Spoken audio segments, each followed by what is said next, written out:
I'm Zoe Simmons, and I play Jenna Hoskins. I'm Leslie Corey, and I play Kimberly Davis. My name is Jane Williams, and I play Jasper Lee. My name is Carson Sprinkle, and I'm the producer of Mere Madness. My name is Randall Warren, and I am the director of Mere Madness. My name is Sam Warren, and I am the writer.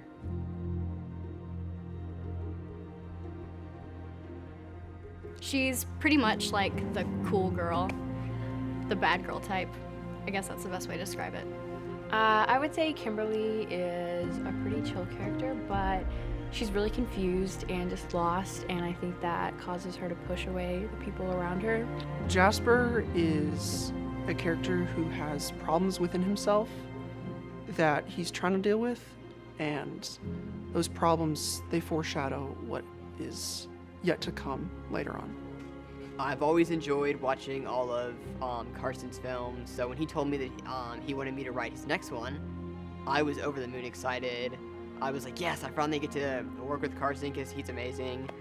And my experience with writing this film was pretty cool. It was my first time ever writing a horror story because I used to just write comedy. And it was my first time ever writing a story that had barely any dialogue. That was one of the things I struggled with because I was like, there were times where I wanted to write all this dialogue, but then I had to remember, like, nope, no dialogue. It's just got to be short and simple and just, like, you know, no dialogue. I just got to remember that.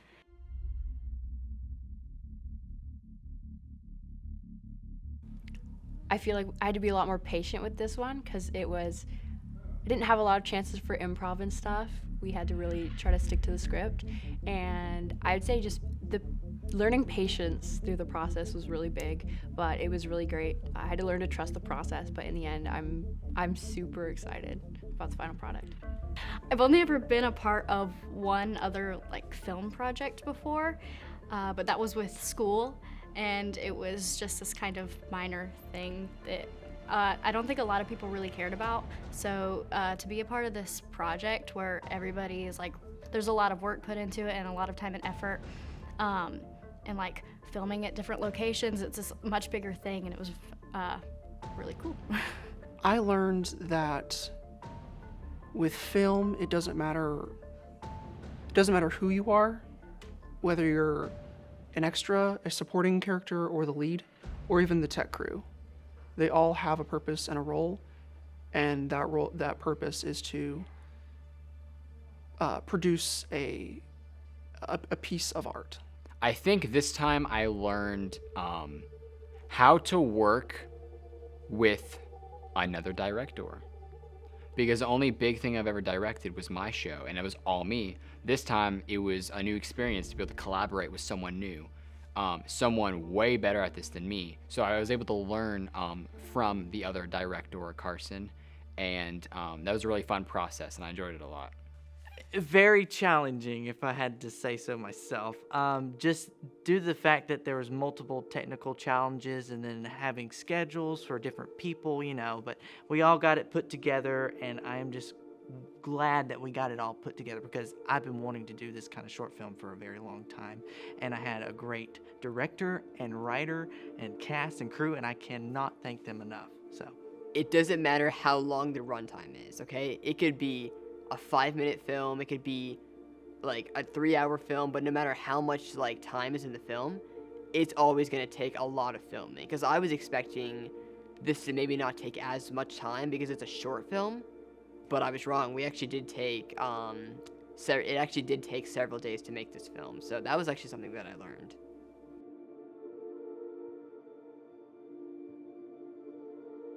I would say thrilling. I would use the word intimidating. I would say suspenseful. Spooky. Regretful. Multiverse.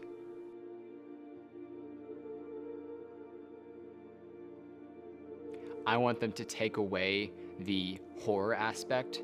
I want them to take away the friendship aspect. I want them to take away the hard work that was put into the production in the small 20 minutes that it is. There was probably 20 million hours put into it. So I want everyone to take away the hard work and the wonderful story that Sam wrote. Oh my gosh, that thing impressed the crap out of me when I first read it. So yeah, all that. I would like for them to feel the same way that every person feels after watching a horror film.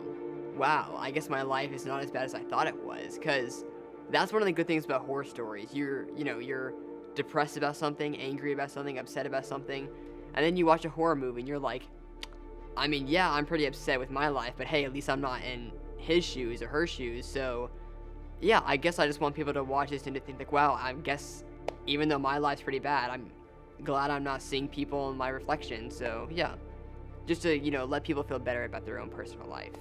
I think that it should teach them that it's okay to, or like you should open up to people, because a lot of the characters, or a few of the characters in this film, they hide their problems, and then it reaches this climax, and at that point there's nothing else they can do about it. So people should be able to open up before it gets too bad, I would say that a lot of the film is based around the idea of having friends that surround you and help you when you need them.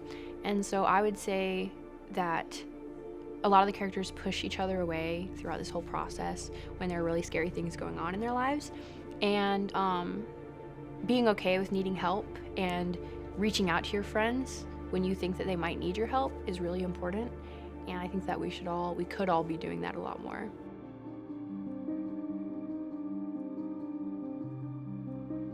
They can expect to see good talent and a thorough, methodical process, as well as people who are excited and happy and love what they're doing. I would say expect the unexpected. Don't go into it with too many expectations, and I think that you'll really enjoy it. I think I would like for people to not expect a lot of humor, because I know that every time I write something, there's some humor in it and you get a good laugh, but this time it's actually different, and the story has more of a dark tone to it. So yeah, I think they need to take away that expect the unexpected. You never know what's going to happen with a storyline like this, being a horror thriller kind of vibe to it. There's been multiple scenes that could vary from, you might think it's going to go in this direction, but actually it's going to go in this other direction. So I think that's kind of what they should be expecting for this short film. And a lot of great little spoilers, or not spoilers, but like little cliffhangers and stuff. I expect them to expect horror, but they're going to get something a little bit more than just horror, something more than meets the eye of the poster or the trailer or even what people talk about, because there's more to the story than meets the eye.